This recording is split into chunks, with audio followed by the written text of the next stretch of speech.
ఓ planning, ఓ పద్ధతి, ఓ vision. ఎలా ఉన్నారో చూడు. ఆ? పొద్దున్నే 9ంటికి వెళ్ళి సాయంత్రం 5ంటికి ఇంటికి వచ్చి మెడ చుట్టూ పౌడర్ కొట్టుకుని కాళ్ళు లూపుకుంటూ తాపీగా టీవీలో ఏ ఛానల్ చూడాలో దిక్కుముక్కు తెలియక పెళ్ళం వంటగదిలో వంట చేస్తుంటే ఇటు అటు ఎవరిని చూస్తాడని నడువుది గిల్లేయడం నాకు చిరాకు. ఎరా, మీ ఇంట్లో అందరూ ఇలా వంకరగానే మాట్లాడతారా? తిన్నగా ఎవడో మాట్లాడ్డు అనుకుంటా.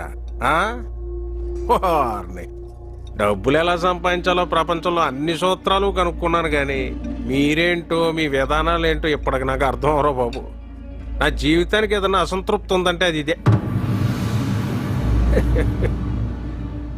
పద్ధతి. ఇలా అన్నయ్య పెళ్ళో చూసుంటారు, ఎంత గొడవ చేసాడు. గ్లాస్ నీళ్ళ కోసం ఓ గొడవ.